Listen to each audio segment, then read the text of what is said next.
কেবলার দিক কোনটা? এটা এটা কেবলার দিক। মানবতার কন্যা জান্নাতে যাবে। শয়তান এগুলো শুনতো আর হাসতো, আল্লাহ তুমি আমারে শয়তান বানিয়েছো। মুফতি আমির হামজার আল্লাহর সুন্দর সৃষ্টি দেখার জন্য বলিউডের নায়িকার সৌন্দর্য দেখতে পেয়েছেন। গাইবান্ধাবাসী যে আয়াতটা দিয়ে আমি কথা শুরু করেছিলাম, এবার আসেন। আল্লাহর নাম নিয়ে দেখতে বলেছে। আল্লাহ বলেন এই যে নাজ্জাআতাল লিশাওয়া।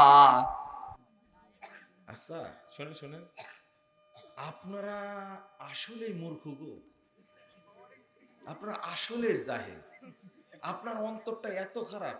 এর বক্তব্য শুনেন আপনারা? হ্যাঁ, এর বক্তব্য শুনেন আপনারা? এ দরজা দিয়ে প্রবেশ করার সঙ্গে সঙ্গে মানুষের চামড়া খসে যাবে। রিমান্ডে আমিও 10 দিন ছিলাম।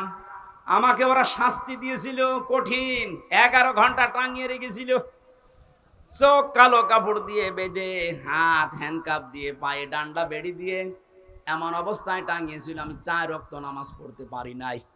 একেবারে যে কোরআন আমার সামনে, আমি সত্য কথা বলছি, জোহর আসর মাগরিব ইশা আমি ইশারায় পড়েছিলাম, কারণ জানি না যে এখন জোহর না আসর।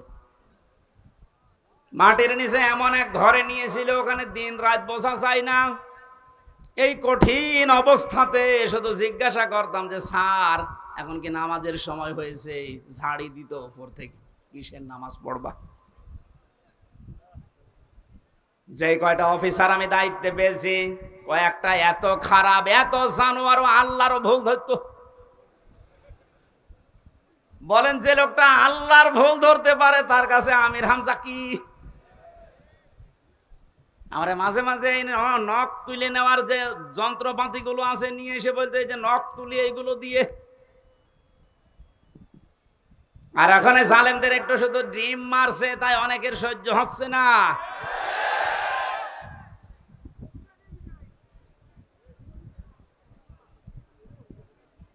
এত বড় কঠিন শাস্তির ভেতরে কেউ 8 বছর 10 বছর, আমি তো কান্নার আওয়াজ শুনতাম মাঝে মাঝে 7 তলা থেকে। কারারক্ষীরা বলতো, এমনকি ওখানে প্রশাসনের যে মানুষগুলো বলতো, হুজুর এখানে অনেকেই 2 বছর 3 বছর 5 বছর আছে, কেউ জানে না। আপনি যদি বাইরে যেতে পারেন বলবেন। কিন্তু ভাগ্যের নির্মম পরিহাস, বের হওয়ার পরে এমন এমন থ্রেট দিয়েছে, যদি কোনো কথা উচ্চারণ করি আমিও গায়েব হয়ে যাব। আল্লাহ যেহেতু নিচে দয়া করে এখন সুযোগ দিয়েছে, এ বাংলাদেশে শুধু ডিবি অফিসে না, এই ডিসিএফ এর দায়িত্বে যারা আছে, আর্মির এখানে মাটির নিচে আয়না ঘর না, এরকম বহু জায়গায় আছে, যেখানে যেটা আছে খুঁজে বের করে ওখান থেকে সবাইকে তাড়াতাড়ি মুক্ত করে দেন। এটা মানবতার সাহিত্যে সব চাইতে বড় অপরাধ, এই আয়না ঘর, এই গুম। আজকে বিশ্ব গুম দিবস ছিল। বাংলার মানুষেরা এ কঠিন কঠিন শাস্তি। মিন্টু ভাই, যখন যখন ডাক্তার সাহেব বাসায় ছিলাম তখন কেবলা এই দিক দেখলাম যে,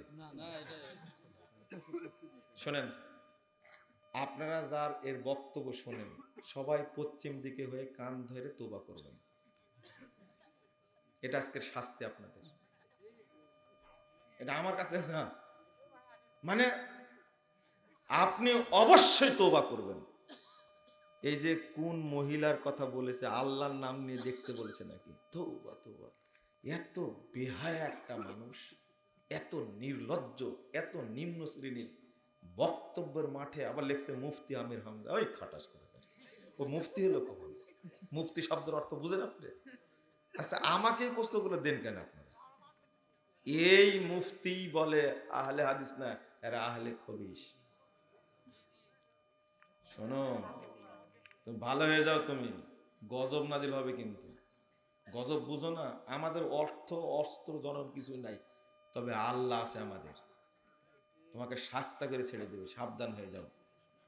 যেই জালসার মাঠে এসে এই গান বাজনা করে, নোংরামি করে, ঘাট ধরে নামা দেবেন তাকে। পারবেন আপনারা? আপনি তো নিয়ে আসেন টাকা দিয়ে, সব মুনাফিক।